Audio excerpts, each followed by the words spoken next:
দে তো টাকা দে। কটা খাইছে? 280 টাকা। কাকু এই 100 টাকা রাখেন, বাকিটা পরে দিয়ে দেবো হবে? ওহো, ওসব ধারটারি ব্যবসা আমার কাছে চলে না। সব টাকা মিটাবি তারপরে এখান থেকে যাবি। কাকু তুমি একটা জিনিস লক্ষ্য করেছো? পেয়ার বান্ধবী চুমকি তোমার পানে কি ড্যাব ড্যাব করে তাকাইছিল। রাজু তাকাইছো না বল? হ্যাঁ, শুধু আজকে না তো, ও মাঝে মধ্যে তোমার পানে তাকিয়ে থাকে, তুমি হয়তো লক্ষ্য করো না। আমিও দেখেছি, কিন্তু ভয় বুঝতে পারিনি। আচ্ছা অ্যালবেস্টার, ও কি আমাকে পছন্দ করে? হ্যাঁ করে তো, আমাদের সঙ্গে তোমার ব্যাপারে কত কথা বলে। তুমি নাকি অনেক হ্যান্ডসাম, তোমার ছবিও তোমার ঘরে টাঙিয়ে রেখেছে। সত্যি? আরে আগে তাহলে আমরা যাই। হ্যাঁ হ্যাঁ যা। চল রাজু। কত হয়ে গেল? থাক রাজু, তোমাকে আর কষ্ট করতে হবে না, আমি সাইকেল নিয়ে হেঁটেই চলে যাবো। দাঁড়াও পিয়া, রাজু ব্যাগটা থাকতো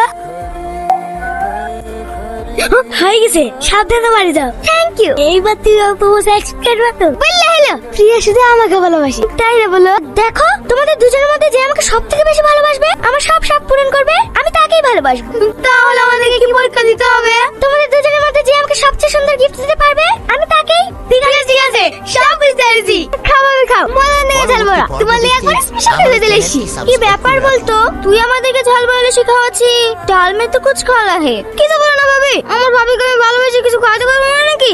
লা ভাই আর একটা, আমি তোমাদের গ্রামে কি তোমাদের বান্ধবীর মুখে তোমার অনেক নাম শুনেছি, তুমি নাকি বিয়ের আগে দেখতে অনেক সুন্দর ছিল, কিন্তু এখন তো কেমন একটা হয়ে গেছো। হবেই তো, সব তোর ভাইয়ের লিগি। কত করে বলে একটা ইলেকট্রিক রাইস কুকার কিনে দিতে, এখন পরে গরমের মধ্যে রান্না করতে গেলে স্কিন কালো হয়ে যাবে না বল?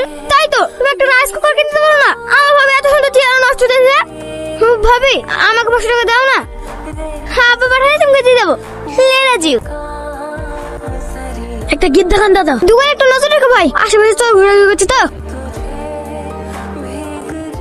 তোমরা দুজন তো একই গিফট নিয়ে এসছো, আমি কি করে বুঝবো বলো? তোমাদের দুজনের মধ্যে আমাকে কে বেশি ভালোবাসে? আমি তোমার লাগি এই গিফটটা আগে কিনছি, কই আমাকে কপি করেছে, তাহলে আমি কি করবো বলো? তুই এত বড় মিথ্যে তুমি পারলি? তোর আগে তো আমি দোকান থেকে গিফট কিনে বেরিয়ে আসলো। আমি মিথ্যে কথা বলছি, তুই মিথ্যে কথা বলছিস। না তো বলছি, থামবা তোমরা। এবার তাহলে কি হবে? চলো আমার ভাইয়ের কাছে, আমার ভাই যাকে পছন্দ করবে আমি তাকেই বিয়ে করবো।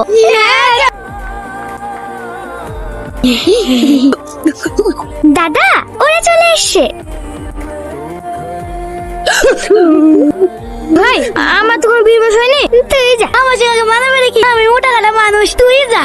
কি হলো আসো। চল ভাই এখান থেকে কেটে পড়ি, পেতে দেখলে কত হয়ে বাঁধাবে।